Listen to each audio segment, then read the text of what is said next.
Hi, I'm Will. In this video, we will be continuing the third battle in our Ultramarines and Orks campaign.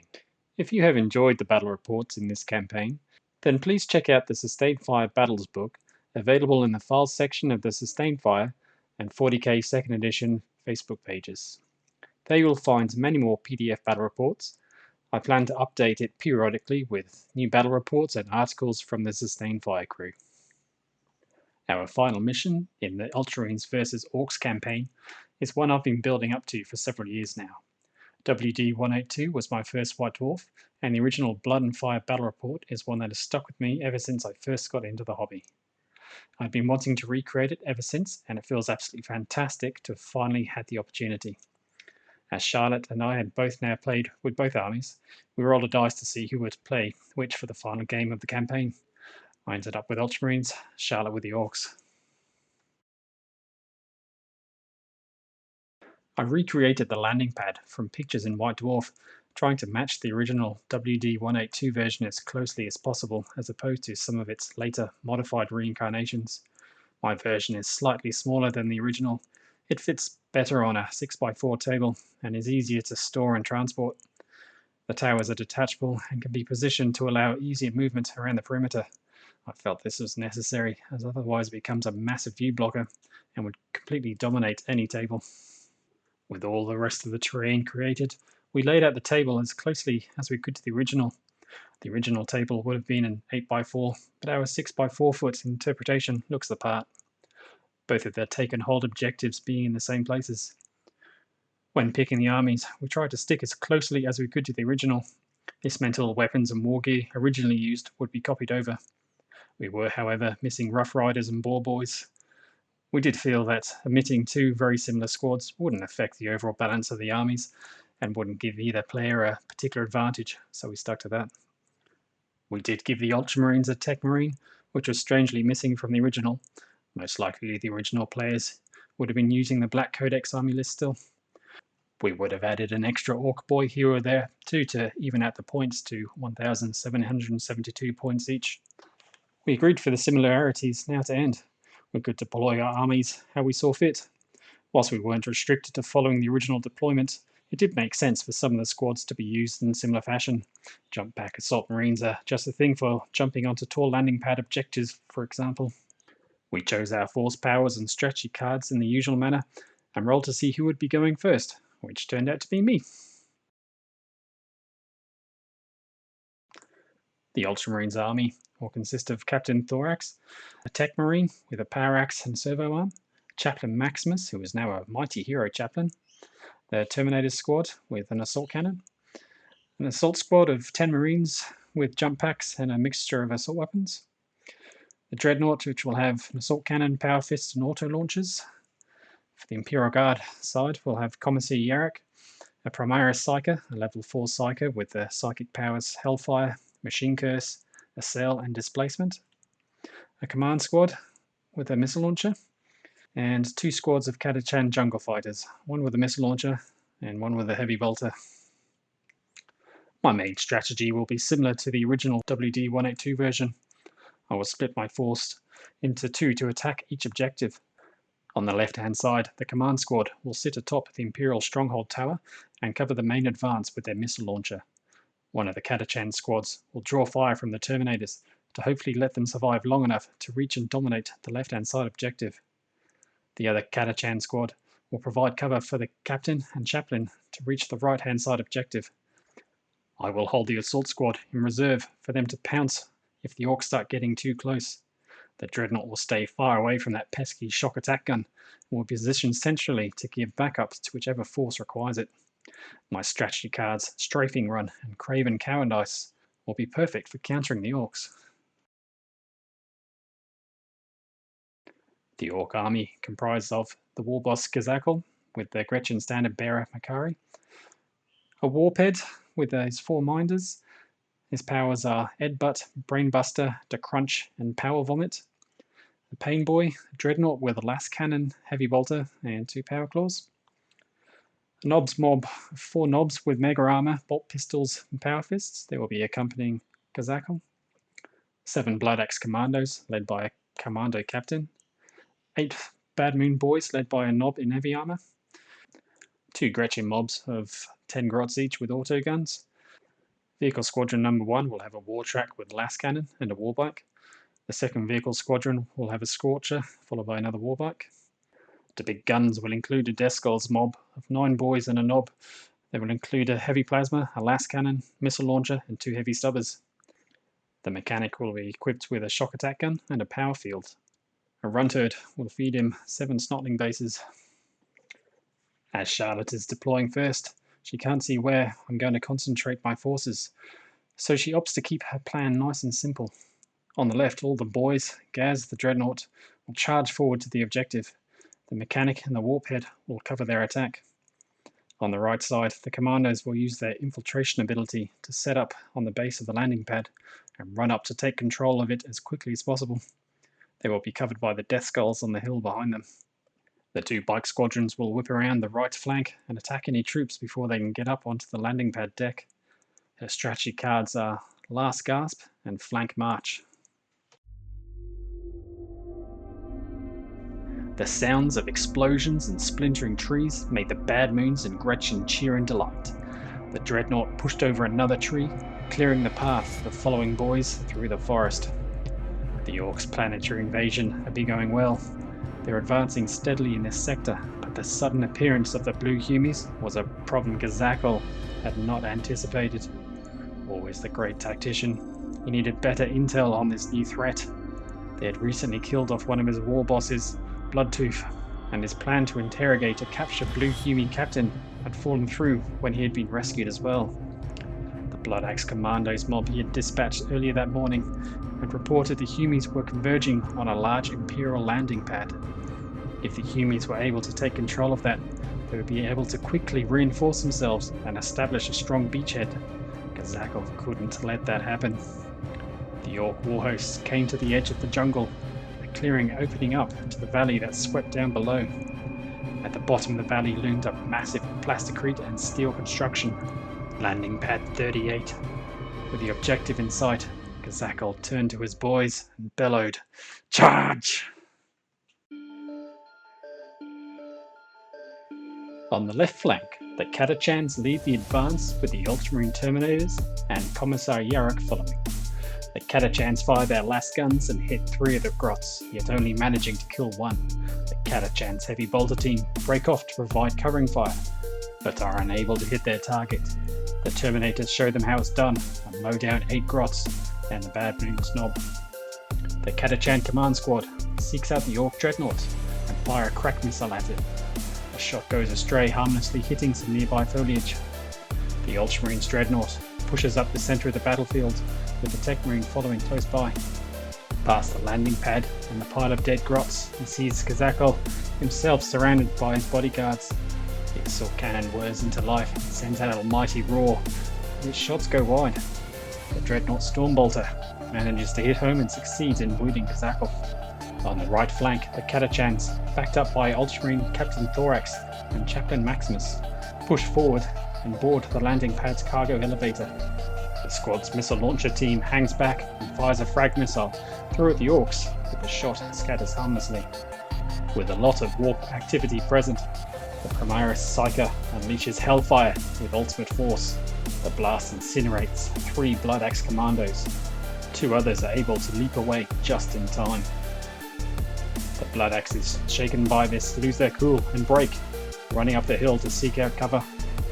The Warphead attacks with Demonic Attack, but the Primaris Psyker is able to fend it off. The Warphead attempts to follow it up with Brainbuster and Headbutt, although his targets are out of range. The Ultramarine Assault Squad goes into Overwatch, waiting for the right time to reveal themselves. Gazgul Thraka, reeling from his wound, orders the Bike Squadron to attack. The Wartrack and Warbike accelerate to combat speed and race around the landing pad. The Wartrack fires its last cannon, striking the hull and grievously wounding the Space Marine pilot. His characteristics are now halved for the rest of the game. The Ork Dreadnought advances too, and fires its heavy weapons at the Ultramarines Dreadnought. The heavy bolter shots go wide, but the last cannon hits it straight in the hull, and damage the Ultramarines' controls. Ghazghkull bellows an order to his mega armored non-bodyguards to open fire. They fire their bolt pistols at the approaching Catachan squad, but their shots are out of range. Ghazghkull fires his custom blaster, causes a large explosion, instantly incinerating 2 of the Imperial Guard. Another 3 were able to jump free of the blast just in time. The mechanic fires 2 herds of snotlings through the warp and hits the Catachans near to the Terminators. The snotlings materialize from the warp and rip 2 of the Catachans to shreds. The rest of the squad reel in shock, but thanks to some stern words from Yarrick, they pass their leadership test and hold their ground. With the cowardly Blood Axe commandos running away broken, the Gretchen run forward to take their place. The Scorcher and Warbike storm around the landing pad. The Scorcher unleashes a huge fireball, instantly killing one of the nearby Catachans. The following Warbike fires his autocannons too, but the shot bounces off girders of the landing pad observation tower. The Death Skulls fire their heavy weapons at anything they can see. The last cannon strikes the Ultramarine Dreadnought, damages its assault cannon. The boys, equipped with a missile launcher and heavy plasma gun, fire at the Catachans, but their shots go wide. The heavy stubber manages to strike the Tech Marine with 3 shots, but fails to wound him. The Primaris Psyker senses the threat of the approaching Scorcher and strikes him with a sail, forcing him to go out of control. He then forces the Warphead into a psychic duel, yet is overpowered and loses his displacement skill. The Blood Axe commandos manage to gain some courage and successfully rally. "Those cursed Ork las cannons are way too accurate," grumbled the Tech Marine. "Even a servitor could deduce that, Tech Marine," the Dreadnought replied. Your wit remains as preserved as the rest of you. Head for cover, I will repair you." The Catachans and Ultramarine Terminators advance towards their objective. They open fire and mow down the Bad Moon Boys and the Pain Boy. The Catachan's heavy bolter is particularly effective, scoring 4 kills. The Terminator's assault cannon, Yarrick, and the command squad's missile launcher pour shots into Ghazghkull and his mega armored Nod bodyguards, causing 6 hits. They pierce the mega armor, but the Medi-Squigs are able to save each of them. On the right flank, the Catachan's missile launcher team fire a frag missile at the Scorcher. The shot curves off target and explodes against the following Warbike. Yet the Warbike roars out of the blast unharmed. Captain Thorax, Chaplain Maximus, and their Catachan allies continue their advance across the landing pad towards their objective. They fire their last guns at the Death Skulls, but the shots ricochet off the Death Skulls' cover. The Ultramarine Dreadnought manages to limp into partial cover behind the landing pad tower, tries to fire his weapons at the incoming Ork war track, but is unable to get any shots off due to his extensive damage. As one last-ditch effort, he tries to launch a smokescreen to conceal himself, but that fails to fire also. The Tech Marine darts over to start repairing the Dreadnought. Unfortunately, the damage is too severe and he is unable to repair him this turn. The Primaris Psyker unleashes a sail, sending the Ork walk track out of control. The Warphead responds and sends a potent brainbuster at the nearest Terminator. The Primaris Psyker successfully nullifies it.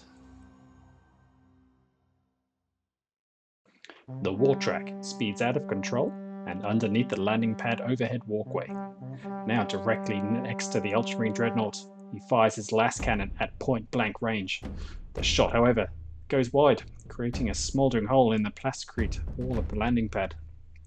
Seeing this, the Overwatch Assault Marines return fire. The Assault Marine catches the Wartrack's driver in the chest with his plasma pistol. The lifeless driver falls to the floor. The following Warbike sprays the Dreadnought with his autocannons. The Ork Rider manages to get 3 hits on the Dreadnought, but then jams and fails to penetrate its thick armoured hull. Ghazghkull and his armoured Nob bodyguards steadily advance towards their objective. They concentrate fire, bringing down 4 more of the Catachan infantrymen. The Ork Dreadnought follows behind them and unleashes its heavy weapons on the now exposed Terminators.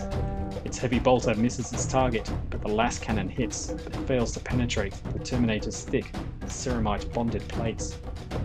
The mechanic spies the Tech Marine working on the Ultramarine Dreadnought and fires 2 herds of snotlings at him. The shots veer off course slightly, and the Snotlings materialize on the Tech Marine and inside the Dreadnought's sarcophagus. The Tech Marine and the Dreadnought's pilot are killed instantly in a frenzy of Snotlings' claws and teeth. The Death Skulls unleash their heavy weapons on the troops in the center of the landing pad. They all miss, with a high-powered heavy plasma shot scattering and hitting Captain Thorax and the nearby Catachan. The Catachan infantryman is instantly killed, but the captain shrugs off the shot. "You will need to do better than that to harm me, greenskins," Thorax cried out. With the driver unable to get the Scorcher back under control, he veers sharply off course and leaves the battlefield. The warbike behind it speeds around the perimeter of the landing pad, sees the Catachan's heavy weapons team, and blasts them with its autocannons. The shots kill both the troopers, but then jammed. The warphead's minders pushing forward slightly through the vegetation to allow his powers some further reach. Again, the warphead tries headbutt on the nearest Terminator, but again the Primaris Psyker nullifies it. Frustrated, the warphead kills all warp activity with energy drain, nullifying the still active Hellfire. "Sergeant, the Greenskins advance. Cut them down." Captain Thorax and Chaplain Maximus, together with their Catachan allies, close in on their objective. Seeing the grots beginning to swarm onto the landing pad, Thorax commands the Assault Marines to back them up. They must secure this objective no matter the cost. The Ultramarines activate their jump packs, leap onto the landing pad. Along with the Catachans, they concentrate their fire on the advancing grots. They kill 5, but the grots, undeterred by their losses, push on. 4 of the Assault Marines fire their bolt pistols into the nearby Ork warbike, killing its driver. The Catachan command squad fire a crack missile which hits the heavy bolter on the Ork Dreadnought, but is deflected by its thick armoured plates. The rest of the squad hone their las guns on the approaching knobs, but are out of range. Yarrick and the Terminators spray their storm bolters into the mega armoured knobs. Explosive bolts of rounds crash into their mega armour. One of the Medi-Squigs is overwhelmed, and the knob falls. With the warphead now exposed, the Catachan heavy bolter team seizes their opportunity and fires their weapon. The sustained fire wounds and kills the warphead, although his minders manage to leap free in time. Thorax the Thunderhawk. Pilot, those Ork bikes are getting close. Destroy them. Roger that, Captain.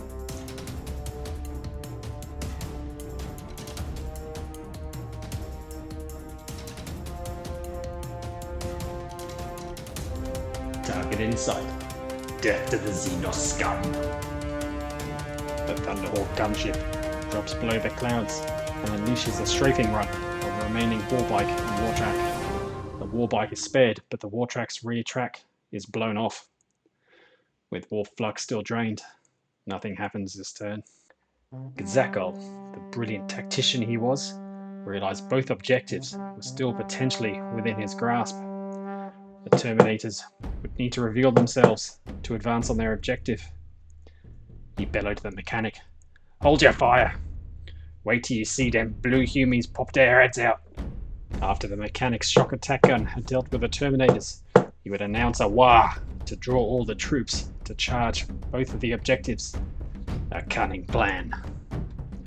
The Gretchen and the Blood X commandos push on towards the landing pad deck. The Gretchen, using some crates for cover, open fire with their autoguns, but are unable to hit the Catachans. The Death Skull's heavy weapons spray in too, but all their shots go wide. The frag missile they fired, proving to be a dud, failing to detonate. With the warphead now dead, the Minders run forward to join the advance and seek some revenge. Gazakol and his mega armoured knob bodyguards in the Ork Dreadnought continue their advance and rain down concentrated fire on the Terminators. Only the Dreadnought's last cannon succeeds in penetrating their thick armour, killing one of the Terminators. The out-of-control warbike and wartrack collide, narrowly missing the Primaris Psyker. They're destroying the security fence in front of them. Despite all the damage and chaos, the wartrack's gunner was still active and fires the weapon at close range, striking the Psyker. The blast completely obliterates the Psyker, causing 12 wounds. The remaining warbike swings around to confront the remaining Catachan heavy bolter team. but his weapons are still jammed and can't shoot. The Catachan command squad fire their last guns at the running minders, cut 2 of them down. Their missile launcher equipped squad mate follows suit and succeeds in hitting the Ork dreadnought. The shot strikes the Ork dreadnought's heavy bolter, causing it to explode. The explosion flashes back and into the dreadnought's hull, causing a massive electrical shock to the Gretchen pilot. With his brain fried, the dreadnought swings out of control. The Terminators push up and out of cover and onto their objective. Now exposed to the Overwatch mechanic, he fires his shock attack gun. 2 herds of snotlings emerge from the warp space, right amongst the Terminators.